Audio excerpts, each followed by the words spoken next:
With access to over 2 billion web searches a day, Google have found a way of tapping into the wisdom of the biggest crowd on Earth.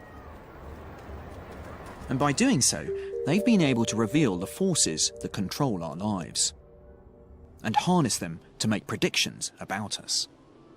Think of all the things that people might search for on a daily basis.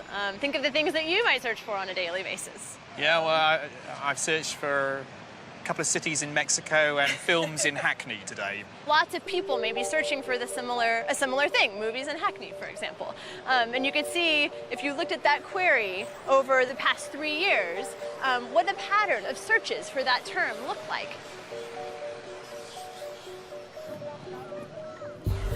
Google had a hunch they could use all our searches to make predictions about our lives.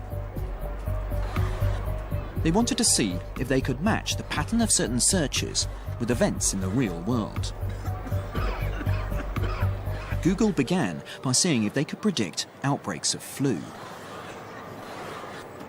So flu has a nice seasonal pattern, and because it has that pattern every year, over many years, we're able to take that trend and say which search queries match that pattern. So we built a database that included over 50 million different search terms. 50 million? Yes. Wow. Yeah. We didn't only include things that may be related to flu. We included things like Britney Spears or, everything that people search for would have been included. When Google looked back over the past 5 years of data, there were certain search terms whose popularity exactly matched the pattern of flu cases. So people were searching for things like symptoms or medications or sore throat. There are other things like complications.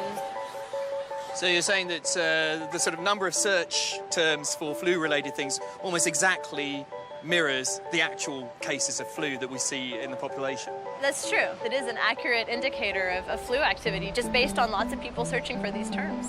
We were amazed by this finding.